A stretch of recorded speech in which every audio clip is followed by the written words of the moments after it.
শঙ্খ বাজিয়ে মাকে ঘরে এনেছি, সুগন্ধি ধূপ জেলে আসন পেতেছি, প্রদীপ জেলে নিলাম তোমায় বরণ করে, আমারে ঘরে থাকো আলো করে, এসো মা লক্ষ্মী বসো ঘরে। হাই, আজকে চলে এসেছি আর একটা নতুন ভিডিও নিয়ে।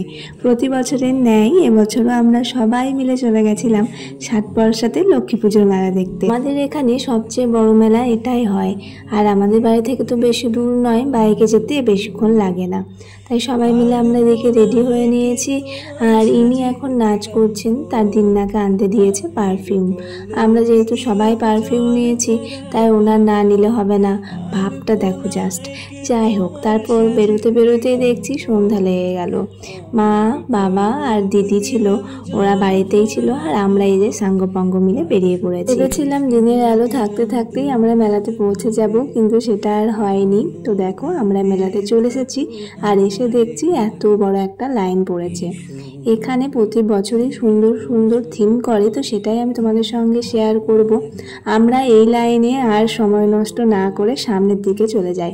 গিয়ে দেখি সেখানেও কিন্তু একটা লাইন হয়েছে। তবে ওই দিককার লাইনটার থেকে এই লাইনটা কিন্তু অনেকটাই ছোট ছিল। জানি না ওখানে মানুষজন কেন দাঁড়িয়েছিল। আমাদের তো বেশিক্ষণ সময়ও লাগেনি ভিতরে ঢুকতে, আর দেখতেই পাচ্ছ কত মানুষের ভিড় জমে গেছে। এবছরের থিম ছিল সমুদ্র মন্থন, তো তোমরা দেখে নাও। আমারে ঘরে থাকো আলো করে, এসো মা লক্ষ্মী বসো ঘরে, আমারে ঘরে থাকো আলো করে, এসো মা লক্ষ্মী বসো ঘরে, আমারে ঘরে থাকো আলো করে, আলপনায় কে তোমার সাজিয়ে দিলাম পট, আমের পল্লব দিলাম জল ভরা। না, এখনো শেষ হয়নি, এখনো কিছুটা বাকি রয়েছে। শেষের দিকে ব্রহ্মা বিষ্ণু মহেশ্বরের মূর্তি দিয়ে শেষ করেছিল, আর এবারে লক্ষ্মীনারায়ণের বিয়েরও একটা সুন্দর থিম করেছিল, যেটা দেখতে খুব ভালো লাগছিল।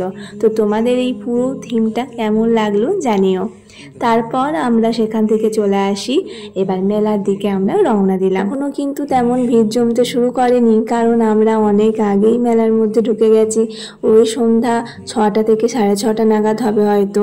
আর লক্ষ্মী পুজোর আগে যেহেতু প্রচুর বৃষ্টি হয়েছে, তার এখানকার মাটিগুলো বেশ তুলতুলে ছিল। আমি আর মনু তো ওই রাস্তা দিয়ে হেঁটে গেছি। মেলাতে এসেই আমাদের মানে মেয়েদের যেটা সবচেয়ে চোখে পড়ে সেটা হচ্ছে গার্ডার, ক্লিপ, প্লেট, কাপ, যেগুলো না কিনে নিয়ে গেলে আমাদের পেটের ভাত হজম হবে না। মেলাতে আসার আগে আমরা মানে শপথ করে আসি যে কিচ্ছু কিনবো না। প্রতি মেলাতে আবার কি কিনবো, কিন্তু না, আমাদের কিছু কেনাকাটা না করে নিয়ে গেলে হয় না। যেমন কাপ প্লেট তো আমি দিদি মানে কিনবো।